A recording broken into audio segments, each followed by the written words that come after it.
Ya pokoknya semangat lah, kanker itu bukan the end of the world, itu aja. Diagnosa awal itu 2006, jadi ketahuan lah di situ bahwa ada kanker di rahim, kayak udah rahim yang sebelah kiri, dan itu besarnya 23 cm katanya. Waktu itu ya, 23 2011. cm di rahim. Oh kayaknya ini udah, hidup kamu tuh cuma 3 bulan lagi lah. Nggak sampai Desember ini deh, nggak sampai until this Christmas, dia bilang. Oh oke. Nah udah itu 2015. Nah 2017 itu si kankernya bandel banget deh, jadi balik lagi kankernya. Nah operasi terakhir itu kemarin ini, Maret ini, tanggal 6 Maret. Jadi ini bener-bener luar biasa nih. Si dokter yang kimo kan udah bener-bener angkat tangan, udah nggak bisa dia apa-apain, pokoknya umur kamu paling ya 2 tahun lagi lah, katanya, apa 3 bulan lagi, whatever, dia bilang gitu. Kok kayaknya aku begini banget gitu kok. Sebelum menonton video lengkapnya, jangan lupa untuk like, comment, subscribe, dan tekan tombol loncengnya supaya kamu tahu next saya upload video apa. Assalamualaikum, jumpa lagi di channel YouTuber Rosi Meilani. Masih bersama dengan Opi, teman saya di Bristol. Tapi kali ini dengan tema yang berbeda. Dadah-dadah dong, Pi. Hai. Hai. Jadi Opi ini temanku di Bristol, kami udah kenal lama banget. Kalau kamu mau nonton video sebelumnya, klik link di pojok kanan atas ya. Jadi sebelumnya udah obrol-obrol sama Opi. Jadi aku pertama ketemu Opi atau tahu Opi di komunitas pengajian Al-Hijrah itu sekitar tahun 2008-2009 ya Pinya? Yep, kurang lebih. Nah, terus kita sering ketemu-ketemu, terus di tahun 2011 atau 2012-an ya Pinya? Pada saat itu Opi tuh bilang katanya saya mau tes naon sih Pi?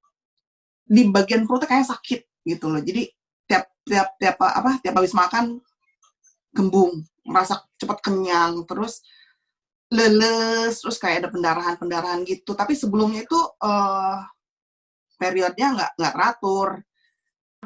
Ada sesuatu yang tidak beres di dalam tubuh Opi, yaitu adalah menstruasi tidak lancar. Terus naon deui? Perut gede kayak orang hamil, bloated lah. Bloated. Kembung. Nah, Opi ngerasa perut kembung kalau makan sesuatu yang spesifik nggak?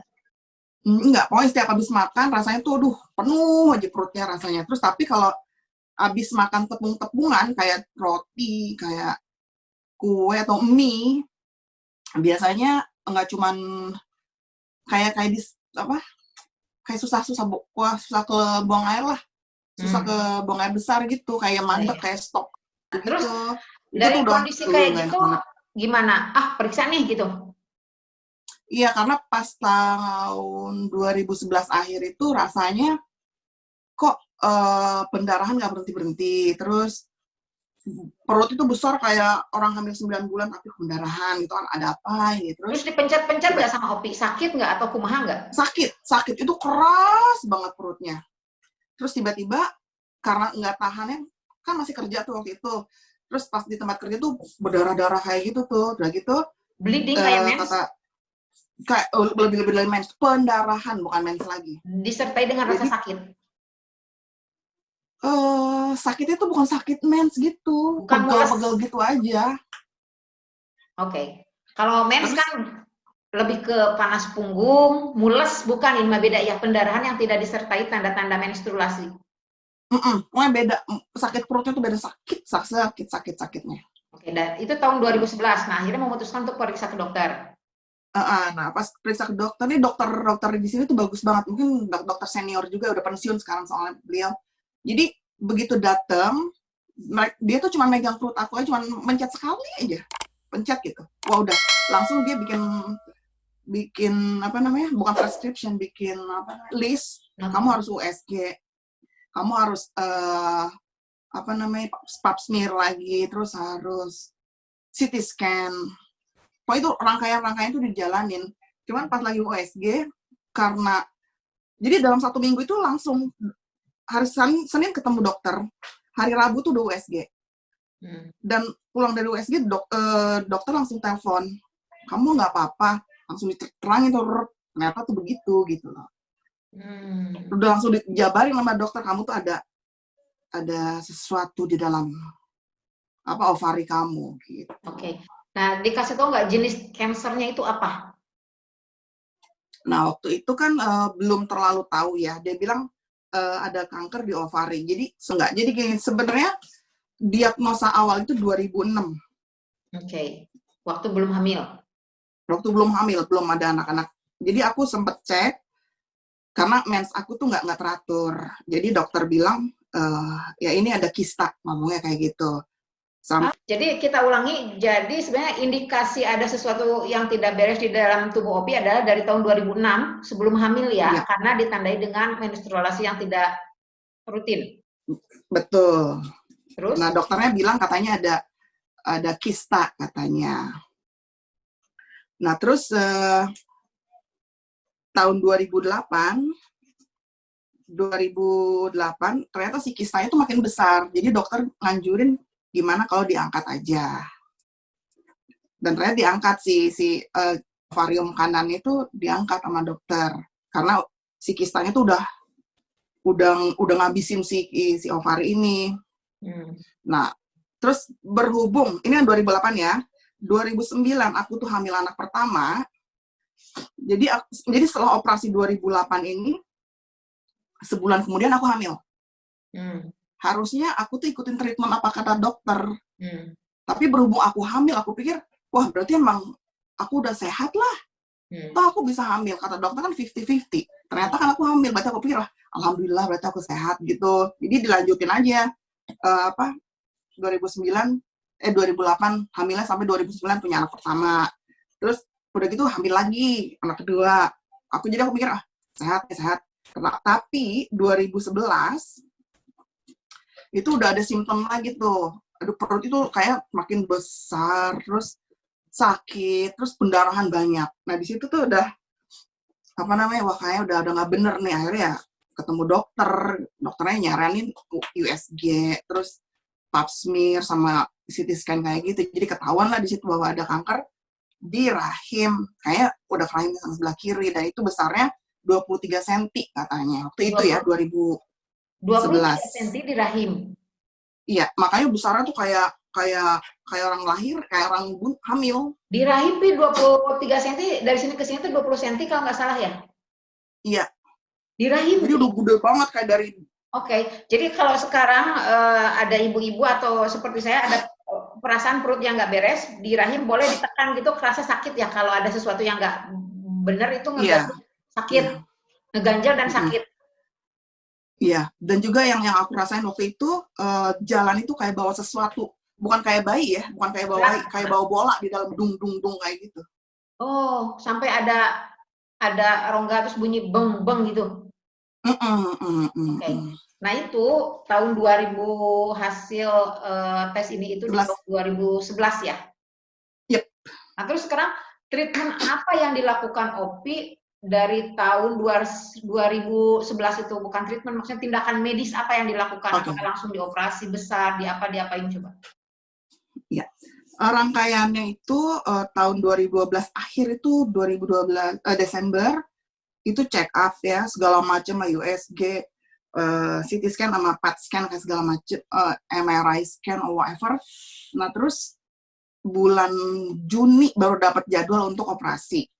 Jadi Juni itu operasi pengangkatan kankernya sendiri sebesar 23 cm. Itu diangkat tuh kayak bola. Juli itu udah start kemoterapi pertama. Dari Juli sampai September. Gitu ya? Kenapa? Satu paket itu, satu periode itu berapa kali ya? Pokoknya aku dapat 3 bulan. Jadi dari Juli sampai September 2012 itu kemo pertama. Oke. Jadi siklusnya per 3 minggu. Per 3 minggu? Oke. Dan itu sakit banget? Itu main drop banget. Pokoknya aduh melelahkan, mana anak-anak masih umur 2 dan 3 tahun waktu itu. Secara fisik apa yang berubah? Oh, perubahan secara fisik itu banyak banget ya. Satu, kepala habis. Nggak ada rambut sama sekali. Jangan, dari ujung kepala sampai ujung kaki itu udah nggak ada rambut sama sekali. Kedua, lemes. Badan itu kering rasanya. Terus mual-mual, kayak makan tuh susah banget. Terus kuku hitam-hitam. Nah, itu kayak untuk kerja pun tak berdaya gitu lah. Nah, udah kerjaan keluar aja dulu ya? Enggak, itu cuti. Oh, cuti. Itu tahun 2012. Dari udah selesai kemo selama 3 bulan, kemudian recovery, rambutnya habis, kuku menguning dan lain sebagainya, bisa kembali normal itu ya, aku soalnya lihat Opi rambutnya tebal banget, bagus sesudah botak itu. Alhamdulillah. Tapi lucu deh, kan abis rambut aku kan lurus banget, dan ada ubahannya 1-2 waktu itu. Terus pas lagi tumbuh lagi tuh keriting. Dan lebat dan hitam banget. Dan lebat, hitam, tebal. Aku mikir, ya Allah, dulu tuh waktu kecil aku pengen banget punya rambut keriting. Taunya keluar kayak Rama Irama. Keriting, aduh maaf, Bang Haji. Nah, jadi tahun 2000 berapa rambut udah mulai gomplok, bagus? Itu, enggak. Itu pas kemo pertama tuh langsung rontok tuh rambut ya. Tapi pas 2 bulan, 3 bulan tuh udah tumbuh sih. Udah tumbuh dari rontok ke tumbuh lagi berapa bulan? 2 bulanan udah tumbuh 1 mili kayak gitu, 1 senti kayak gitu. Ya cepet-cepet, dan kuku udah normal lagi dong. Kuku ya agak lama, karena kan itu abis dari awal sini sampai ke sini ya, terus habis. Nah, treatment yang pertama alhamdulillah berjalan dengan lancar. Di tahun 2012, 13, 14 semuanya baik-baik saja. Enggak juga, karena tahun 2015 itu katanya kankernya balik lagi. Dan apa yang Opi rasakan? Kan lo diangkat nih, perut udah nggak buncit kan, nggak ada sesuatu yang aneh dirasakan. More or less kayaknya simptomnya sama. Jadi pokoknya abis makan tuh rasanya kembung. Kembung, lemas. Pokoknya kalau abis makan kembung itu kita harus hati-hati, bukan karena mah doang ya itu. Berarti ada sakit lain lagi di ada selain mah. Hah? Ada bleeding? Nggak ada. Nah, sorry. Jadi pas abis kemo tahun 2012 itu, aku udah nggak mens lagi. Udah menopause. Jadi karena udah nggak ada. Pengaruh operasi mungkin? Pengaruh kemonya. Oh, pengaruh kemo. Dan juga itu kan hysterectomy, berarti diangkat semuanya kewanitaan itu udah nggak ada. Alat reproduksi udah, ya kalau alat reproduksi udah diangkat, berarti ya si ovarium nggak berproduksi juga kan? Enggak, udah nggak ada, udah diangkat semuanya. Nah, kemudian kerasa lagi simptom itu 3 tahun setelahnya. Yes, kurang lebih. Ya. Nah, apa yang dilakukan Opi lagi? Periksa lagi dalaman, ada apa lagi di dalam tubuh? Sebenarnya karena di sini sistemnya check up per 3 bulan, jadi mereka tuh udah ngontrol sendiri. Dan kalau nggak salah aku dikasih jadwal untuk CT scan tiap 6 bulan sekali. Jadi setahun itu sekali. Enggak. Ya jatuhnya 2 kali lah setahun untuk CT scan. Jadi kan dokter langsung ngeliat terdeteksi sendiri. Oke. Jadi CT scan pertama, clear, nggak apa-apa. 6 bulan kemudian, clear, nggak apa-apa. Nah, begitu di tahun 2015 diperiksa, ada sesuatu yang aneh lagi, baru bertindak lagi. Iya, langsung, wah kayaknya harus dioperasi lagi. Jadi mereka ya dioperasi lagi lah. Bagian apanya lagi? Jadi, tinggal di mana si kanker itu? Kan rahim udah nggak ada tuh. Jadi kanker itu yang 2015 aku lupa kemana ya. Kayaknya ke ini deh, ke usus. Enggak, ke si liver. Jadi dokter bilangnya, dokter itu udah takut kalau aduh jangan-jangan udah ngambil ke liver nih, udah masuk ke liver nih kankernya. Karena di CT scan tuh kelihatannya ada di liver itu si kanker nakalnya itu. Udah di liver terus agak di atas gitu sedikit. Terus di usus sih enggak kelihatan, cuman terus ada di uterus kayak gitu-gitu. Terus bagian di limpa kayak gitu, banyak banget deh pengliur. Kayaknya rencananya si livernya ini akan diangkat atau nggak dikikis. Tapi kalau dikikis itu liver tuh kayaknya udahlah wassalam gitu. Makanya dokter bilang hidup kamu tuh paling cuma sampai sekian, cuma sampai 3 bulan lagi lah gitu loh dokter. Jadi dokter tuh nyangkanya di 2015 itu dokter tuh nyangkanya hatinya udah kena kanker. Ternyata setelah dibuka, di belek lebar-lebar perutnya sama dia, ternyata si kankernya cuma nempel-nempel doang kayak granula gitu kan. Jadi nyebar dan bintik-bintik. Jadi bintik-bintik itulah yang dikikis. Ternyata masih alhamdulillah lah, even dikasih obat letrozol sama exemestane kayak gitu, obat buat treatmentnya, Itu kan bikin lemes, bahkan bikin capek. Tapi untungnya nggak kimo. Kimo ya setelah itu ya? Oh ya, setelah itu aku kimo juga. 2015 kimo yang kedua dan selama 3 bulan Kimo juga. yang kedua. Selama 3, enggak, karena ini kankernya bandel banget 2015 itu. Jadi setelah di sesi, kan harusnya 3 bulan. Sebulan aja tuh kankernya nggak mau hilang. Terus? Makanya si dokter itu udah nyerah banget, dokter kimonya ya, konsultannya udah nyerah. Oh kayaknya ini udah, hidup kamu tuh cuma 3 bulan lagi lah. Nggak sampai Desember ini, dia nggak sampai until this Christmas, dia bilang. Oh oke. Nah udah itu 2015. Pesan dari Opi, kalau ada sesuatu yang aneh dengan tubuh kita karena hanya kita yang tahu, please check up. Jangan ketinggalan. Jangan ketinggalan, begitu ada sesuatu yang aneh di tubuh, periksa, terus tetap semangat ya. Karena betul. BPJS, ingat. BPJS. Mantap. Ada yang lupa, Opi punya channel YouTube.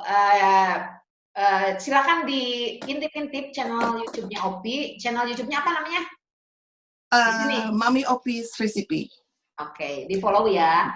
Terima kasih buat penonton YouTube channel Rosie Melanie. Jangan lupa untuk like, komen, share, dan tekan tombol loncengnya. Supaya apa? Supaya ntar kalau aku upload yang video baru, langsung notifikasinya masuk ke kalian semua. Oke deh, terima kasih. Sampai jumpa di video selanjutnya. Nuhun ya Opi. Sami-sami. Assalamualaikum warahmatullahi wabarakatuh. Waalaikumsalam. Waalaikumsalam.